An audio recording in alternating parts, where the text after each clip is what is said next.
I carved a path of destruction through cities like a torrent of wind from the sky. I made a name among sinners and heathens for hypocrisy and living a lie. Woe is me. Woe is me.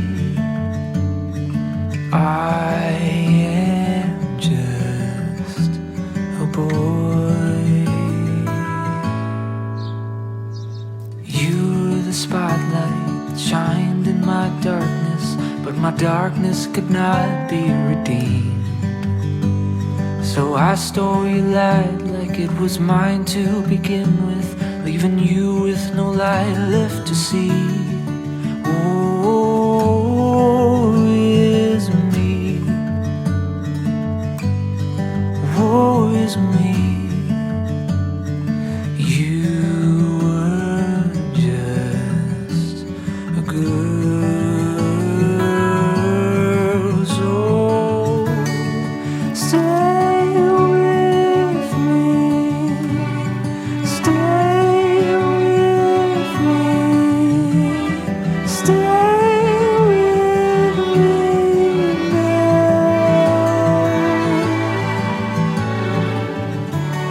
Stay with me. Sa paggawa ng mga happy memories, huwag niyong kalilimutan, habang kayo'y gumagawa ng kwento ninyong dalawa, may masayang kwento, merong malungkot na kwento, may masakit na kwento, pero ganun talaga ang buhay mag-asawa.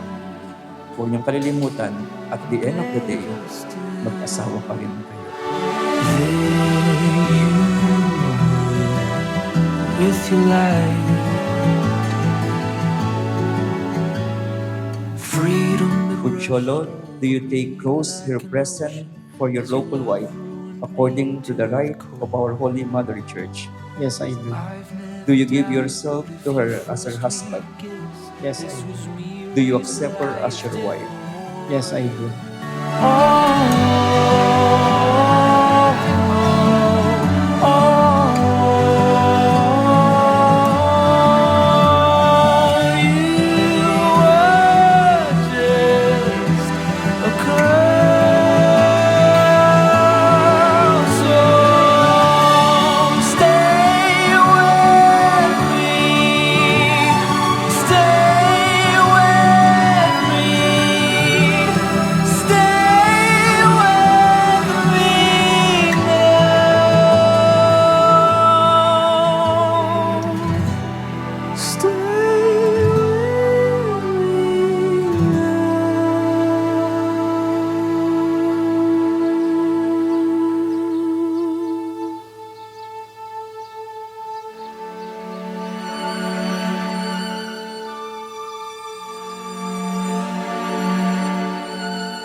May mga problema,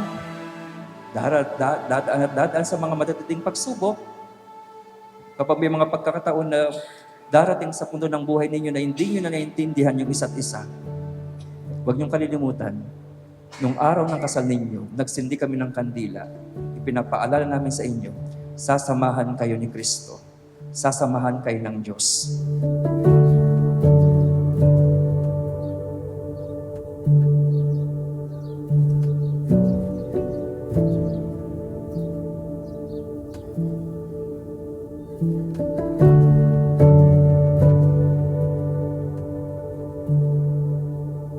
Napakasarap magmahal.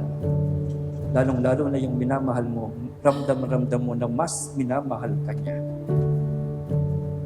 Ganon din sana ang maging takbo ng relasyon ninyo. Alam ko, mahal niyo yung isa't isa. Hindi tayo pupunta sa ganitong oras. Hindi tayo pupunta dito sa kapilyang ito kung hindi niyo mahal yung isa't isa. Pero huwag niyong kalilimutan, isama niyo si Lord sa relasyon ninyo. Lahat makakayanan ninyo.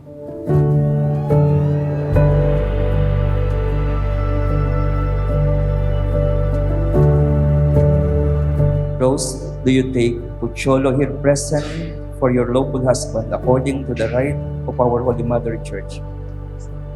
Yes, I do. Do you give yourself to him as his wife? Yes, I do. Do you accept him as your husband? Yes, I do.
Punta na po tayo sa exciting part.